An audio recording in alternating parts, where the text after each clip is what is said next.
की क्लास का जो पहला टॉपिक है वो है पावर ऑफ अ लेंस।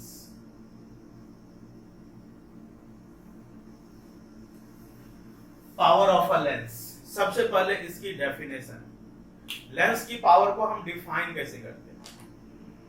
चलिए देखिए लेंस की पावर को कैसे डिफाइन करा जाएगा। लेंस की पावर का जो डेफिनेशन है वो होता है this is the degree of convergence और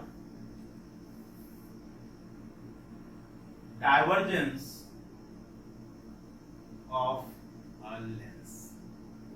किसी भी लेंस की डिग्री ऑफ कन्वर्जेंस, कितने डिग्री से वो कन्वर्ज होगी या कितने डिग्री से वो डाइवर्ज होगी, that degree of convergence is called its power. एक कॉन्वेक्स लेंस है और एक ये कॉन्वेक्स लेंस। दो कॉन्वेक्स लेंस हमने लिया है। पहला वाला जो कॉन्वेक्स लेंस है इसकी फोकल लेंथ हम मान लेते हैं 20 सेंटीमीटर और दूसरा वाला जो कॉन्वेक्स लेंस है इसकी फोकल लेंथ, क्योंकि थिक लेंस है, थिक लेंस की फोकल लेंथ कम होती है, जो थिक लेंस है उसकी फोकल लेंथ कम होती है क्योंकि ये एक छोटे से सर्कल का पार्ट होगा। थिक लेंस एक छोटे से सर्कल का पार्ट होगा, उसका रेडियस, उसका सेंटर ऑफ कर्वेचर जो है वो छोटा सा होगा और इसका जो फोकल लेंथ होगा वो भी छोटा सा होगा। लेकिन ये जो थिन लेंस है, थिन लेंस एक बड़े से सर्कल का पार्ट होगा और जब वो बड़े से सर्कल का पार्ट होगा तो उसका सेंटर ऑफ कर्वेचर भी ज्यादा हो जाएगा और जब सेंटर ऑफ कर्वेचर ज्यादा होगा तो उसका फोकल लेंथ भी ज्यादा हो जाएगा। थिन जितना होगा, जितना थिन लेंस है उसकी फोकल लेंथ उतनी ज्यादा, जितना थिक लेंस है उसकी फोकल लेंथ उतनी ही कम।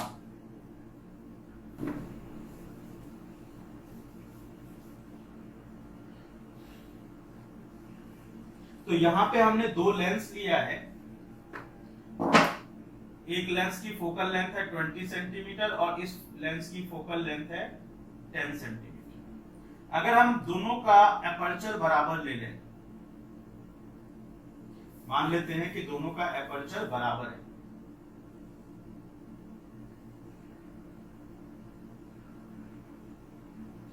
दोनों का, इसका एपर्चर भी इतना है, इसका एपर्चर भी इतना है, दोनों का एपर्चर बराबर है।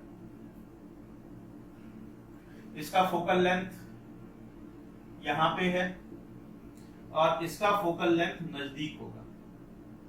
मान लीजिए कि यहां पे इसका फोकल लेंथ है, ठीक है।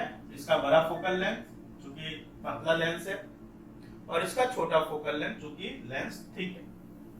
अब इस दोनों पे अगर हम कोई रे ऑफ लाइट इंसिडेंट करें प्रिंसिपल एक्सिस से सिमिलर डिस्टेंस, प्रिंसिपल एक्सिस से सिमिलर डिस्टेंस पे, जैसे मान लीजिए यहाँ पे कोई रे ऑफ लाइट और यहाँ पे कोई रे ऑफ लाइट, दोनों सिमिलर डिस्टेंस पे अगर हम इंसिडेंट करें, जैसे ये इतनी डिस्टेंस पे है, ये भी इतनी डिस्टेंस पे है, तो इसका जो एक्चुअल पाथ होना चाहिए वो ये होना चाहिए। अगर ये लेंस नहीं होती बीच में तो इसका एक्चुअल पाथ ये होता, लेकिन लेंस बीच में होने के कारण ये जो पैरेलल रे ऑफ लाइट है जो प्रिंसिपल एक्सिस के पैरेलल होती है वो रिफ्रैक्शन के बाद फोकस से पास करती है। यहां पे भी देखो तो ये फोकस से पास करेगी। अब दोनों की एंगल ऑफ कन्वर्जेंस देखिए, दोनों रे ऑफ लाइट को कन्वर्ज कर रहे हैं,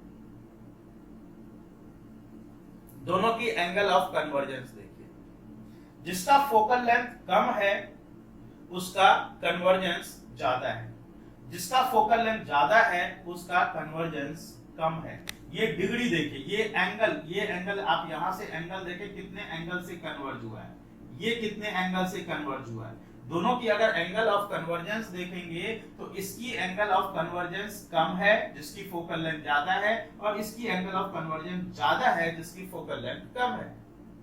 कहने का सिंपल सा मतलब क्या है, जो डिग्री ऑफ कन्वर्जेंस जिसको हम पावर बोल रहे हैं, यहाँ के केस में जो डिग्री ऑफ कन्वर्जेंस मतलब पावर है वो इनवर्सली रिलेट हो रहा है फोकल लेंथ के। फोकल लेंथ के इनवर्सली रिलेट हो रहा है, मतलब जिसकी फोकल लेंथ ज्यादा है उसका डिग्री ऑफ कन्वर्जेंस कम है, जिसकी फोकल लेंथ कम है उसका डिग्री ऑफ कन्वर्जेंस ज्यादा है। तो ये तो हो गया कॉन्वेक्स लेंस की बात। कॉन्वेक्स लेंस में ये रिलेशन आ रहा है P is inversely proportional to focal length. अगर हम यही चीज कॉनकेव लेंस में देखें, ठीक है, ये कॉन्वेक्स लेंस की बात हो गई, अब हम सेम यही चीज कॉनकेव लेंस में देखते हैं। एक थिन लेंस है कॉनकेव लेंस। अब कॉनकेव लेंस में जब हम बात करेंगे तो डिग्री ऑफ डाइवर्जेंस की बात करेंगे। ये एक थिक लेंस जिसकी की फोकल लेंथ कम है, इसकी फोकल लेंथ लेफ्ट की ओर होती है। मान लीजिए कि ये है -20 सेंटीमीटर, लेफ्ट की ओर होती है इसकी फोकल लेंथ, यहां पे होगी इसकी फोकल लेंथ। और ये लेंस जो है इसकी फोकल लेंथ मान लेते हैं हम -10 सेंटीमीटर इधर की ओर है, इधर की ओर लेफ्ट की ओर, ये रहा -10 सेंटीमीटर पे इसका फोकल लेंथ, इसका फोकल लेंथ लेफ्ट की। अब इस पे पैरेलल अगर हम कोई रे ऑफ लाइट इंसिडेंट करते हैं, इसका भी अपर्चर बराबर है, जितना इसका अपर्चर है दोनों का अपर्चर बराबर लिया हमने। अब ये रे ऑफ लाइट डाइवर्ज होगी एंड इट विल, थोड़ा सा ज्यादा डाइवर्ज होती है, इसको थोड़ा कम करते हैं, डाइवर्ज होगी and it will appear to be coming from focus. यही होता है। यहां के केस में भी अगर कोई रे ऑफ लाइट हम यहां पे इंसिडेंट करें तो ये डाइवर्ज होगी and it will appear to be coming from focus. इसका एक्चुअल पाथ ये था, इसका एक्चुअल पाथ ये था। तो अगर हम डिग्री ऑफ डाइवर्जेंस, चूंकि यहाँ पे रे ऑफ लाइट डाइवर्ज हो रही है, तो अगर हम डिग्री ऑफ डाइवर्जेंस की बात करें तो यहाँ पे ये रहा डिग्री ऑफ डाइवर्जेंस और यहाँ की डिग्री ऑफ डाइवर्जेंस देखो, आप इजीली समझ सकते हो। यहाँ के केस में भी जो डिग्री ऑफ डाइवर्जेंस है वो किसका ज्यादा है, जिसका फोकल लेंथ कम है। जिसका फोकल लेंथ कम है उसका डिग्री ऑफ डाइवर्जेंस ज्यादा है। यहां पे भी वही रिलेशन आ रहा है, P is inversely proportional to the focal length of a lens. ये रिलेशन आ रहा है इसका, ठीक है। तो यहां के केस में और कॉन्वेक्स लेंस के केस में, दोनों के लेंस में सेम रिलेशन आया कि P is inversely proportional to focal length, degree of convergence और डिग्री ऑफ डाइवर्जेंस दोनों के केस में सेम रिलेशन आया। कम फोकल लेंथ ज्यादा पावर, ज्यादा फोकल लेंथ कम पावर, ठीक है। तो ये हो गया डिग्री ऑफ कन्वर्जेंस और डिग्री ऑफ डाइवर्जेंस के बारे में, जिसको कि हम लोग बोलते हैं पावर, ठीक है। यही एक्चुअली लेंस का पावर है। तो पावर का जो हमारे पास रिलेशन आया वो ये आया, P is inversely proportional to focal length of a lens. तो अब हम इसकी साइन ऑफ प्रोपोर्शनलिटी को हटाएं तो यहाँ पे जो कांस्टेंट आता है वो कांस्टेंट भी 1 ही होता है। इस जगह का कांस्टेंट भी 1 ही होता है। तो कांस्टेंट 1 होने के कारण इसका फॉर्मूला बनता है P is equal to 1/f, ठीक है। P is equal to 1/f और इसकी पावर की जो SI यूनिट होती है, SI unit of optical power. Optical power हमने इसलिए इसमें यहाँ पे यूज किया क्योंकि इलेक्ट्रिसिटी में भी पावर आता है, मैकेनिक्स में भी पावर आता है।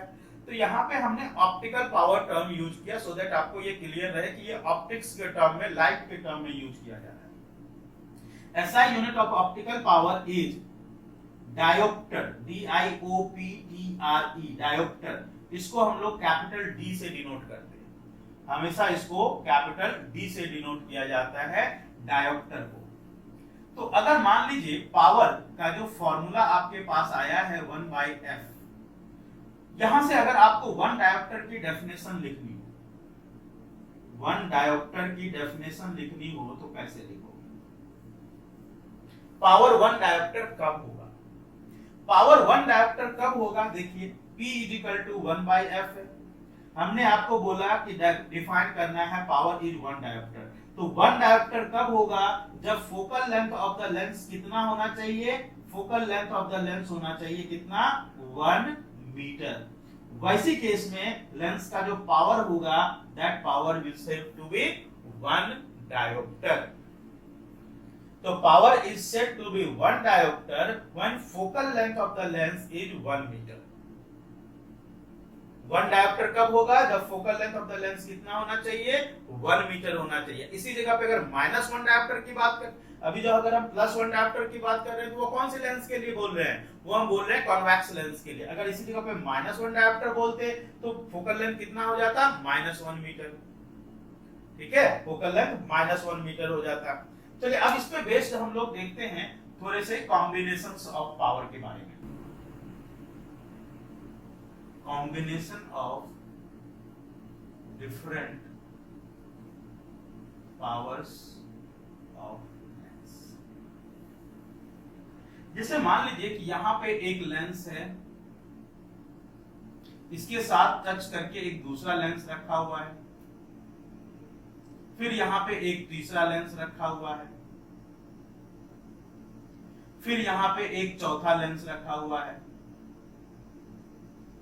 अब ये वाला लेंस कॉन्वेक्स लेंस है, तो पावर जो है पॉजिटिव में होगा। क्यों पावर पॉजिटिव में होगा, क्योंकि इसका फोकल लेंथ पॉजिटिव में, कॉन्वेक्स का फोकल लेंथ पॉजिटिव में होता है।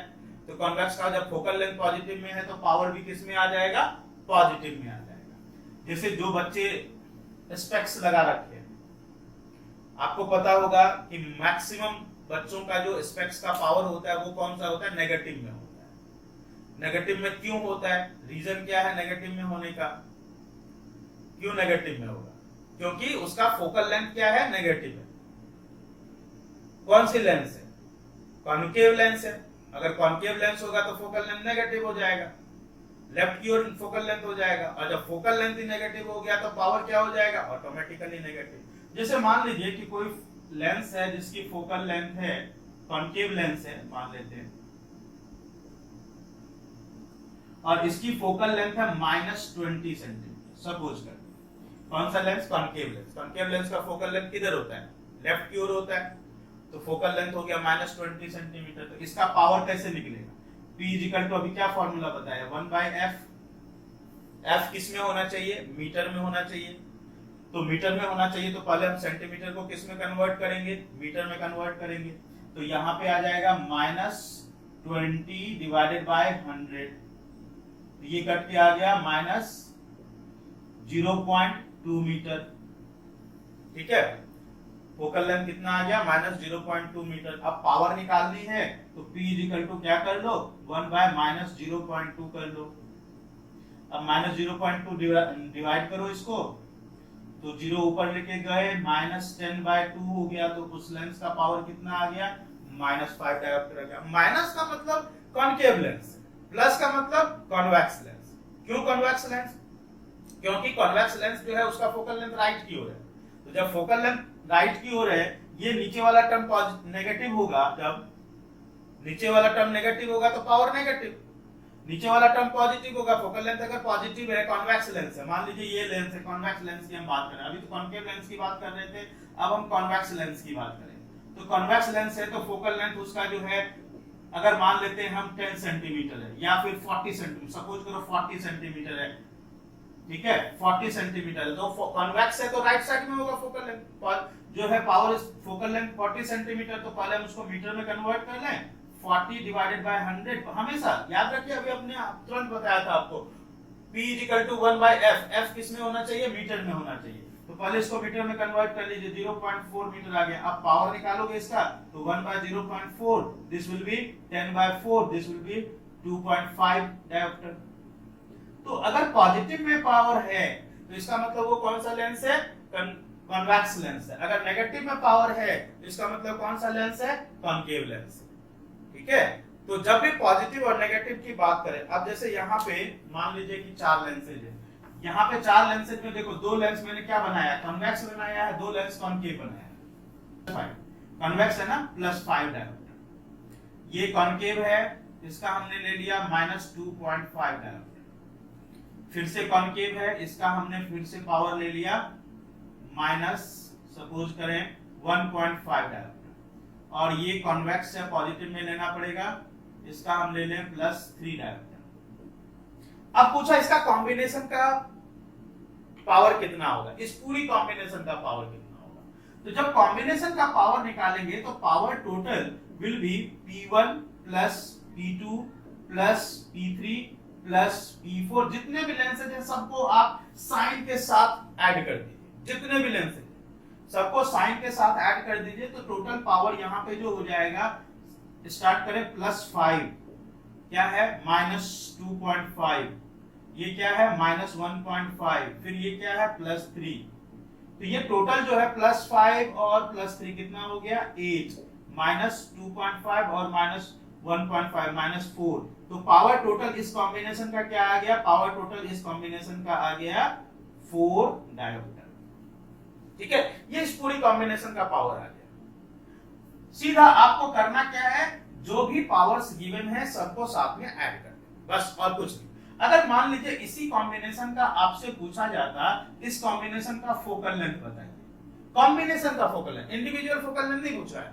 अगर इंडिविजुअल फोकल लेंथ भी पूछे तो हम बता सकते हैं, इंडिविजुअल फोकल लेंथ भी अगर आपसे पूछे तो आप बता सकते हो। जैसे इसका फोकल लेंथ निकालिए, चलिए इसका फोकल लेंथ निकालिए, P = 1/f होता है, तो यहाँ पे P दिया हुआ है 5 = 1/f, तो f = 1/5 that is equal to 0.2 metre. ये आ गया इसका निकालिए, अगेन P = 1/f, तो -2.5 = 1/f, तो f = 1/-2.5। अब इसको सॉल्व कर लीजिए, इसका फोकल लेंथ आ जाएगा, उसी तरह से इसका निकाल लीजिए, इसका निकाल लीजिए, सबका फोकल लेंथ निकाल लीजिए। अगर इस कॉम्बिनेशन का फोकल लेंथ पूछा गया तो इस कॉम्बिनेशन का फोकल लेंथ कैसे निकालेंगे। अभी हमने क्या निकाला था, इसका जो टोटल पावर है क्या निकाला, 4 निकाला था ना, तो P = 1/f 4 था जो इस पूरी कॉम्बिनेशन का निकाला था, 1/f, तो f = क्या हो जाएगा 1/4 हो जाएगा, तो 1/4 का आने का मतलब 0.25 metre will be the focal length of this combination. ठीक है, तो जब पूरी कॉम्बिनेशन की अगर हम बात करते हैं तो पूरी कॉम्बिनेशन में, अब इसी का एक और एग्जांपल देखिए, पूरी कॉम्बिनेशन में जब हम बात करेंगे तो आपको सिंपली पावर में डायरेक्ट ऐड कर देना है। अब मान एक दूसरा एग्जांपल देखें, सपोज करो कि दो लेंसेज हैं, एक लेंस है नेगेटिव पावर का, कॉनकेव लेंस है, तो इसका चलो फोकल लेंथ ले लेते हैं, फोकल लेंथ है -10 सेंटीमीटर, और दूसरा कॉन्वेक्स ले लेते हैं, कॉन्वेक्स लेंस है जिसका कि फोकल लेंथ होगा पॉजिटिव, कॉन्वेक्स का फोकल लेंथ पॉजिटिव होता है, तो इसका फोकल लेंथ दे रखा है 20 सेंटीमीटर। अब पूछा इस कॉम्बिनेशन का टोटल फोकल लेंथ बताइए, तो टोटल फोकल लेंथ कैसे निकालेंगे। टोटल फोकल लेंथ करने के लिए आप क्या कर सकते हो, दोनों के फोकल लेंथ को इंडिविजुअली जब ऐड करना है तो कैसे ऐड करना है, देखो P total = क्या होता है, P1 + P2 अभी बताया था, तो P total = क्या हो जाएगा 1/f total = P1 1/f1, P2 1/f2 हो जाएगा। समझ में आई बात, P total = P1 + P2, तो P total के लिए हम क्या लिखेंगे 1/f total लिखेंगे, P1 के लिए 1/f1, P2 के लिए 1/f2। अब इसको डायरेक्ट ऐड कर दीजिए, यही उसका आ जाएगा टोटल फोकल लेंथ। चलिए ऐड कर देते हैं, 1/फोकल लेंथ टोटल = 1/-10 प्लस 1/20। अब इसका एलसीएम निकाल लीजिए, एलसीएम हो गया 20, ये कितना हो गया 2 + 1 3, यहाँ पे माइनस भी होगा ना, ये माइनस ऊपर आ गया, तो ये हो गया -2 + 1, और ये हो गया -1/20, तो 1/f total = -1/20, तो f total = आ गया -20 सेंटीमीटर। ये आ गया इस कॉम्बिनेशन का फोकल लेंथ सेंटीमीटर। अब पावर अगर मान लीजिए इसी का पावर पूछ लिया गया, तो पावर = क्या हो जाएगा 1/f, तो P = 1/-20, ये हो गया -0.2 मीटर। अब निकल आएगा -0.2, अब डिवाइड कर लीजिए, माइनस आ जाएगा -10/2 -5 डायोप्टर। ठीक है, तो इस तरह से हम लोग इसको सॉल्व करते हैं। तो तो कभी भी कॉम्बिनेशन दिया हुआ रहे तो उस कॉम्बिनेशन से इसी तरह के क्वेश्चन सॉल्व करते हैं। तो पावर जब भी आप निकालोगे तो फोकल लेंथ हमेशा किस में होना चाहिए, फोकल लेंथ हमेशा जो है सेंटीमीटर को मीटर में कन्वर्ट करोगे, ठीक है, हमेशा ही सेंटीमीटर को मीटर में कन्वर्ट करोगे, नहीं तो वो गलत हो जाएगा। और मैं ये भी बता देता हूं 90% बच्चे यहाँ गलत करते हैं, सिर्फ 10% बच्चे ही होते हैं जो यहाँ पे सही करते हैं, 90% गलत करते हैं। देख लीजिएगा आप जब सॉल्व करेंगे, खुद देखिएगा आप लोग। लेंस फॉर्मूला होता है 1/f is equal to 1/v minus 1/u। Mirror formula में क्या था, यहाँ पे प्लस था, यहाँ पे लेंस फॉर्मूला में क्या होगा, उसकी जगह पे माइनस होगा। 1/f is equal to 1/v minus 1/u। ये हो जाएगा लेंस फॉर्मूला। सारा कुछ यहाँ पे सेम है वैसे ही। f is the focal length,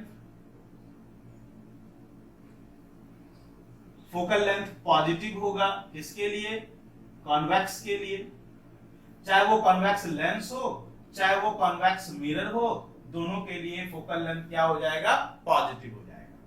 और focal length will be negative for, चाहे कॉनकेव लेंस हो चाहे कॉनकेव मिरर हो, दोनों के लिए focal length will be negative, क्योंकि सिचुएशंस के अकॉर्डिंग वी चेंज होते हैं, है ना। तो V पॉजिटिव या नेगेटिव दोनों हो सकता है according to situation, according to situation, ठीक है, अकॉर्डिंग टू सिचुएशन हो सकता है। U हमेशा ही नेगेटिव, U में कोई चेंज कभी नहीं होना है, U हमेशा ही नेगेटिव ही होना है। तो ये हो गया लेंस फार्मूला के बारे में, ठीक है, लेंस फार्मूला। अब हम लोग आते हैं magnification of a lens, magnification of lens. तो लेंस की जो मैग्निफिकेशन है बिल्कुल मिरर की तरह, मैग्निफिकेशन इज इक्वल टू, यहाँ पे वह मैग्निफिकेशन मिरर का क्या था, -v/u था, यहाँ पे क्या होगा, v/u, वहां पे -v/u, यहाँ पे v/u। मैग्निफिकेशन अगर कहीं पे पॉजिटिव है तो पॉजिटिव क्या शो करता है, पॉजिटिव हमेशा ये शो करता है कि that image is always virtual and erect. तो वर्चुअल और इरेक्ट के लिए मैग्निफिकेशन हमेशा पॉजिटिव लेंगे। अगर मैग्निफिकेशन कभी नेगेटिव है तो इसका मतलब वो हमेशा कैसा है, रियल है और इन्वर्टेड है, ठीक है। मैग्निफिकेशन नेगेटिव का मतलब वो रियल और इन्वर्टेड है। मैग्निफिकेशन HI/HO से भी निकालते हैं हम लोग। अगर वहां पे हाइट दे रखा हो तो हाइट के टर्म में मैग्निफिकेशन HI/HO हो जाएगा। अगर V और U दे रखा है तो V और U के टर्म में जो है V/U कर लेंगे सीधा। और अगर HI/HO दे रखा है, हाइट ऑफ द ऑब्जेक्ट और हाइट ऑफ द इमेज दे रखा है, तो हम लोग मैग्निफिकेशन के लिए ये फॉर्मूला यूज कर लेंगे। तो मैग्निफिकेशन के लिए आप लोग सिचुएशन के अकॉर्डिंग, जो भी सिचुएशन दे रखा हो, VU दे रखा हो तो ये फॉर्मूला, HI/HO दे रखा हो तो ये फॉर्मूला यूज करेंगे। तो ये हो गया magnification of a lens. Positive कब होगा, जब वर्चुअल और इरेक्ट इमेज हो, नेगेटिव कब होगा, जब रियल और इन्वर्टेड इमेज हो, ठीक है। तो ये हो गया आपका ये चैप्टर कंप्लीट। ये चैप्टर पूरी तरह कंप्लीट, सब कुछ बता दिया मैंने। इस चैप्टर में जितनी चीजें थी सब चीजें मैंने बता दी। अब हम लोग करेंगे इसके न्यूमेरिकल की प्रैक्टिस।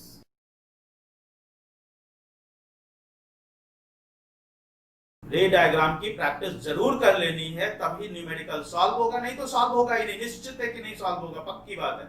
हम लोग अभी प्रैक्टिस करने वाले हैं। अगला पूरा सेशन हमारा जो होगा वो न्यूमेरिकल प्रैक्टिस का सेशन होगा, ठीक है। ढेर सारे न्यूमेरिकल हम लोग करेंगे, जितना टाइम बचा है सब में हम लोग न्यूमेरिकल्स करेंगे। A concave lens has focal length of 15 centimetre. Concave lens है जिसकी फोकल लेंथ दे रखी है 15 सेंटीमीटर, तो ऑब्वियसली ये -15 सेंटीमीटर हो जाएगा क्योंकि कॉन्केव लेंस है। तो at what distance should the object at what distance मतलब आपको डिस्टेंस ऑफ ऑब्जेक्ट फाइंड करना है। At what distance should the object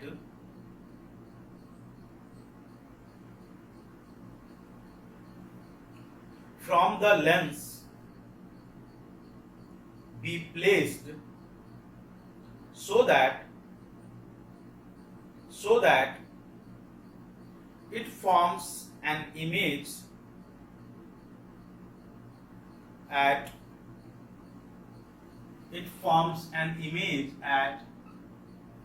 10 centimetre. अब 10 सेंटीमीटर देखो, अब इस क्वेश्चन में तो 10 सेंटीमीटर लिखा है, लेकिन अब डिस्टेंस ऑफ इमेज आपको क्या लेना है, -10 लेना है कि +10 लेना है, वो आपको कैसे याद होगा। आपको कॉनकेव का रे डायग्राम याद होना चाहिए, और कॉनकेव का रे डायग्राम में सारे इमेजेस लेफ्ट की ओर बनते हैं। तो जब लेफ्ट की ओर बनते हैं तो यहाँ पे v क्या हो जाएगा, -10 सेंटीमीटर हो जाएगा। अगर आप 10 सेंटीमीटर लिख दोगे तो आंसर गलत आएगा। तो इसलिए मैंने बोला रे डायग्राम जब तक क्लियर नहीं होगा तब तक इसके न्यूमेरिकल सॉल्व नहीं हो सकते। It forms an image of 10 centimeter from the lens. Also find the magnification produced by the lens. U तो फाइंड करना ही करना है, साथ में इसका मैग्निफिकेशन भी फाइंड करना है। आप लोग अपनी वीडियो को पॉज करें और सॉल्व करें। देखिए फॉर्मूला आपके पास है 1/v minus 1/u is equal to 1/f। ये फॉर्मूला होता है लेंस फॉर्मूला। लेंस फॉर्मूला ये है, तो v 1/v ये हो गया माइनस, ऊपर आ गया -10, minus 1/u is equal to 1/f -15। एक भी कहीं पे माइनस छूटा ना तो सारा आंसर गलत हो जाएगा। -1/u इज इक्वल टू -1/15, इसको इधर लेके आए तो +1/10 हो गया।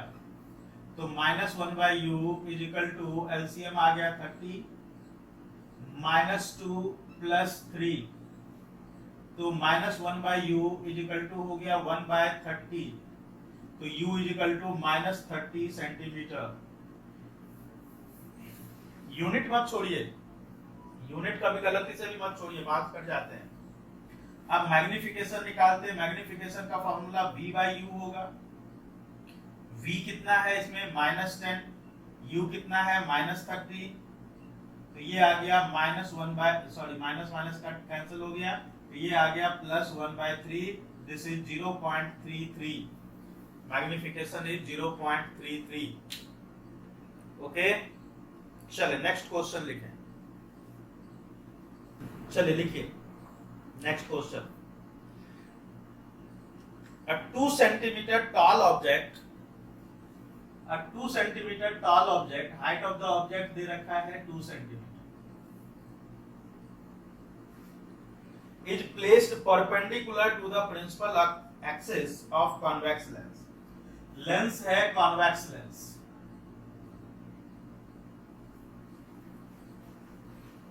A 2 centimeter tall object is placed perpendicular to the principal axis of convex lens of focal length 10 centimeter.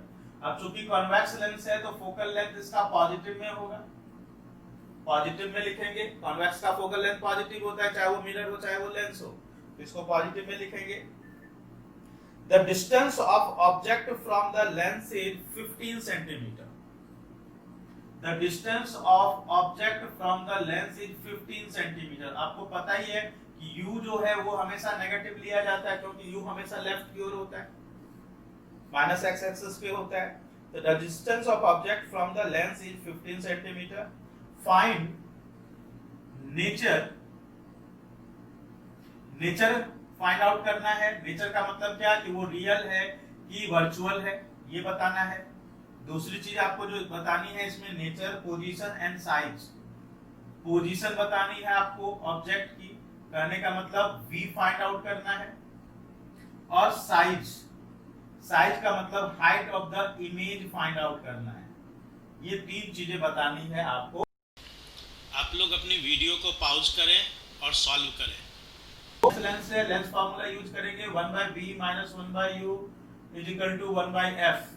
तो 1/v v निकालना है हमको, देखते जाइए ध्यान से। 1/v माइनस 1/u, u की value -15 is equal to 1/f, f is 1/10।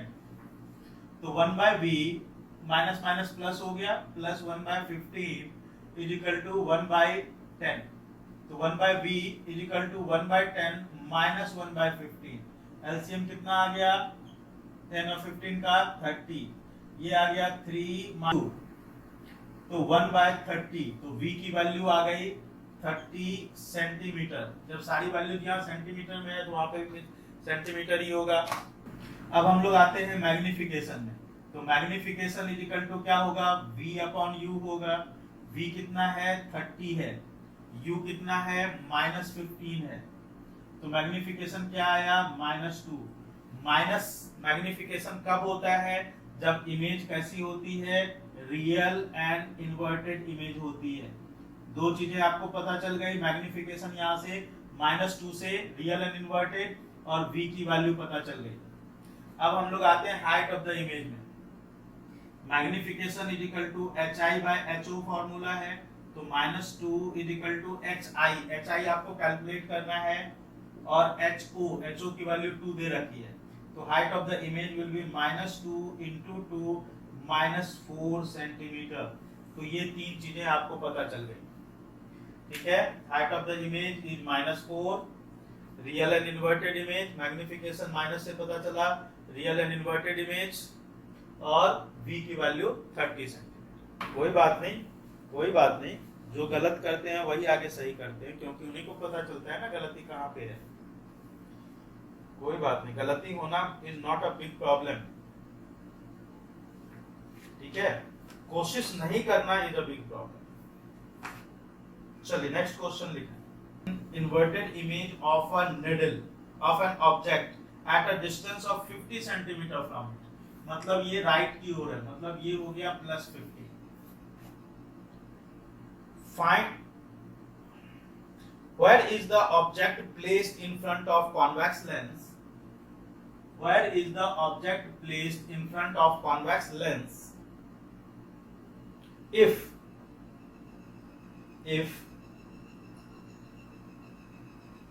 image is equal to size of the object, image is equal to size of the object, मतलब हाइट ऑफ द इमेज और height of the object equal है, ये दे रखा है question में। v की value +50 है, u की वैल्यू पूछ रहा है, ये बता रहा है कि हाइट ऑफ द इमेज और हाइट ऑफ द ऑब्जेक्ट बराबर है, सिचुएशन है कॉन्वेक्स लेंस। चलिए सोचिए। ऑल्सो फाइंड द पावर, किसने बताया, कुशाग, बिल्कुल सही आंसर है। Also find the power of lens.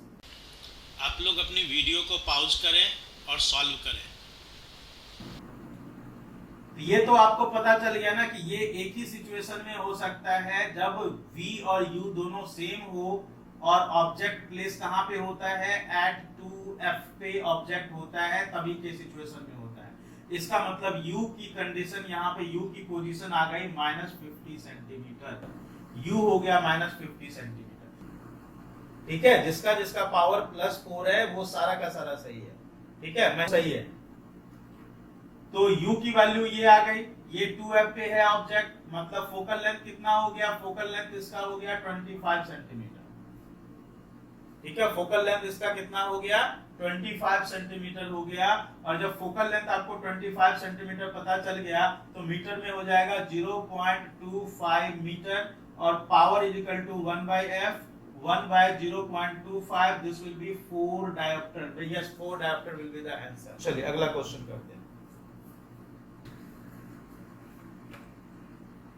Height of the object दे रखा है 5 centimetre, is placed at 25 centimetre, 25 centimetre मतलब माइनस हो जाएगा, placed at 25 centimetre from converging lens. अब यहाँ पे कन्वर्जिंग लेंस दे रखा है, मैं आपको ये नहीं बता रहा कि ये लेंस कौन सी है, कॉनकेव है कि कॉन्वेक्स है, ठीक है, आपको खुद फाइंड करना होगा। An object 5 centimeter in length is placed at 25 centimeter from the converging lengths of focal length. अब क्या बताऊं मैं? Focal length 10 centimetre. Focal length 10 centimetre लिखो। अब मैं नहीं लिखूंगा, यहाँ पे प्लस है कि माइनस है, आप खुद से फाइंड करो। अगर मैं बता दिया तब तो पता ही चल जाएगा लेंथ कौन सा है। Focal length is F is 10 centimetre.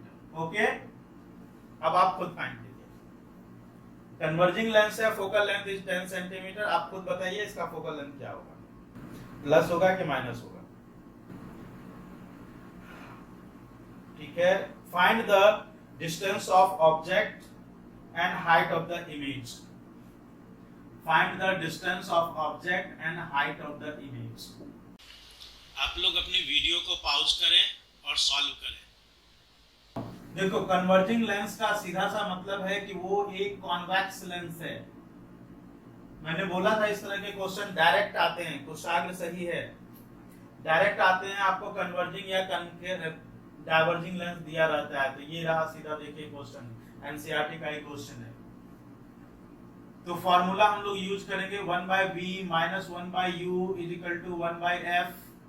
तो 1/v minus 1/-25 is equal to 1/f। f क्या हो जाएगा? कन्वर्जिंग है ना, कन्वेक्स है ना, तो ये प्लस में हो जाएगा, इज इक्वल टू 1/10। तो 1/v plus 1/25 is equal to 1/10। तो 1/v is equal to 1/10 minus 1/25। LCM कितना आ जाएगा? 50। ये हो गया 5 माइनस 2 3/50। तो this is 1/v is equal to 3/50। This is not v। एक बच्चे ने डायरेक्ट इसको v लिख दिया था, गलत हो जाएगा। ये 1/v है, v will be 50/3। This will be 50/3 centimetre. v की वैल्यू आ गई। अब हाइट ऑफ द इमेज निकालना है, तो मैग्निफिकेशन जो होता है that is equal to v/u which is equal to hi/ho, है ना। तो v कितना है? v की वैल्यू आ चुकी 50/3 बाय u की वैल्यू कितनी है? -25। देखते जाइए, v कितना है? 50/3 और u की वैल्यू कितनी है? -25 which is equal to hi की वैल्यू आपको निकालनी है डिवाइडेड बाय ho। तो यहाँ पे जो है ये क्या हो गया? hi इज इक्वल टू -10/3, ये आ गया -3.33 सेंटीमीटर।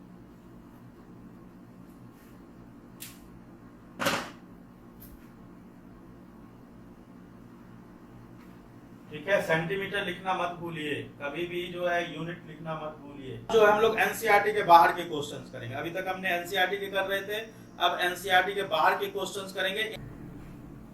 क्वेश्चन लिखें, the image of a candle flame, the image of a candle flame formed by a lens is obtained on a screen placed on other side of the lens. If the image is 3 times the size of flame, if the image is 3 times the size of object, image is 3 times the size of object, मतलब image जो है वो 3 times है and formed on screen, formed on screen. Distance between lens and image is 80 centimetre. Right side में image है, lens और image के बीच की डिस्टेंस कितनी दी हुई है? 80 सेंटीमीटर दी हुई है। At what distance should the candle be placed from the lens? What is the nature of the image? Image की नेचर पूछ रहा है, नेचर ऑफ इमेज पूछ रहा है, कितना है? लेंस कौन सा है ये आपको खुद फाइंड आउट करना पड़ेगा। आप लोग अपनी वीडियो को पॉज करें और सॉल्व करें। देखो, मैग्निफिकेशन 3 टाइम्स है and that is formed on screen given है, मतलब मैग्निफिकेशन हो गया -3, ठीक है। तो ये V हो गया, पॉजिटिव में है, आपको U कैलकुलेट करना है। तो मैग्निफिकेशन इज इक्वल टू क्या होता है, V अपॉन U होता है। मैग्निफिकेशन -3 हो जाएगा, तो -3 क्योंकि स्क्रीन पे है ना, तो स्क्रीन का मतलब रियल, रियल का मतलब ये हो गया माइनस साइन, और 3 टाइम्स ये हो गया, तो -3 is equal to V by U। तो V कितना है, 80 हो गया अपॉन U। तो U की वैल्यू कितना आ गई, कितनी आ गई, -80 अपॉन 3 सेंटीमीटर, ये आ गई U की वैल्यू। अब U पता है, V भी पता है, आप सीधा फार्मूला पे पुट करोगे। देखो U माइनस में है, U माइनस में तो आएगा ही, कभी भी इसको प्लस में कभी मत लिखिएगा। फार्मूला पे सीधा पुट करें, 1/v minus 1/u is equal to 1/f, formula हो गया। तो 1/v, v की वैल्यू कितनी दी हुई है, 1/80 माइनस 1/u, u की value -80 upon 3 is equal to 1/f। तो ये हो गया 1/80 plus 3 upon 80 is equal to 1/f। LCM आ गया 80, 1 plus 3 is equal to 1/f। तो ये कितना हो गया, 4/80 इज इक्वल टू 1/f। तो f की वैल्यू यहां से निकाल लीजिए, ये आ जाएगी 20 सेंटीमीटर, ठीक है। ऐसे भी देखो ना, ये तो यही से पता चल रहा है कि मैग्निफिकेशन नेगेटिव है, तो इसका मतलब ये जो है रियल एंड इन्वर्टेड इमेज है, उसमें तो आगे कुछ सोचने की जरूरत ही नहीं है। स्क्रीन पे बनने का मतलब ये है कि वो रियल एंड इन्वर्टेड इमेज होगा, ठीक है। चलिए नेक्स्ट, सबको क्लियर है। तो अच्छा, एक चीज और मैं आपको बता दूं, lens formula is also called as the relationship between V, U and F। जो मिरर में मैंने बताया था वही सेम यहां पे भी होता है। Lens formula is known as the relationship between V, U and F of the lens. Okay, चलिए स्टार्ट कीजिए। नेक्स्ट क्वेश्चन लिखना स्टार्ट कीजिए। Size of image of an object by mirror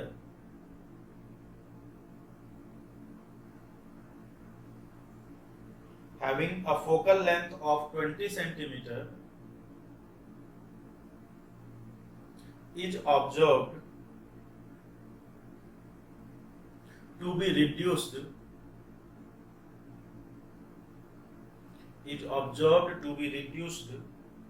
to 1/3 of its size. 1/3 of its size.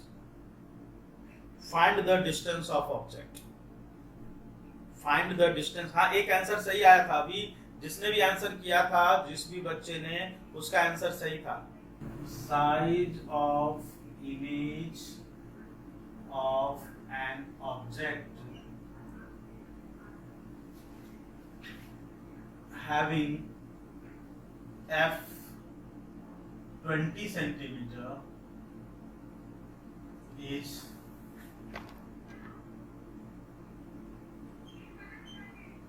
observed to be reduced to 1/3. Find u. आपको u find out करना है। आप लोग अपनी वीडियो को पॉज करें और सॉल्व करें। आंसर फाइंड आउट करने की कोशिश करें। एक आंसर आएगा -80 सेंटीमीटर और दूसरा आंसर आएगा -40 सेंटीमीटर। दो आंसर आएंगे इसके, एक होगा -80 सेंटीमीटर और दूसरा होगा -40 सेंटीमीटर। ये दोनों आंसर फाइंड आउट करने की कोशिश करें। सिचुएशन सोचिए।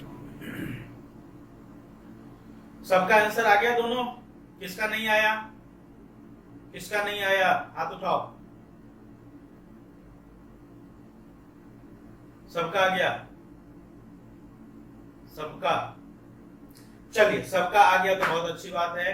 अब जो है आप लोग क्या करो, PL2 करके एक असाइनमेंट आपके लाइट के नोट में दिया हुआ है, ठीक है, लाइट का जो नोट्स दे रखा है मैंने उसमें PL2 असाइनमेंट दे रखा है, ठीक है। PL2 को सॉल्व कीजिए, NCERT को सॉल्व कीजिए, एग्जाम्पलर मैं भेज दे रहा हूं, एग्जाम्पलर को सॉल्व कीजिए, और अगली क्लास में 1 घंटे हम लोग इसकी डाउट करेंगे, रखेंगे, और उसके बाद फिर इसकी टेस्ट रखेंगे। ओके, पूरे लाइट का टेस्ट रखेंगे, ऐसा नहीं कि सिर्फ रिफ्रैक्शन वाले पार्ट का, पूरी लाइट का टेस्ट रखेंगे अगली क्लास में। तो अगली क्लास में आप लोग टेस्ट के लिए तैयार हो जाएंगे। 4 to 6 में पहले 4 to 5 हम लोग पहले डाउट और फिर 5 to 6 टेस्ट। ओके बच्चों, चलिए तो मैं फिर क्लास ओवर कर रहा हूं आज की।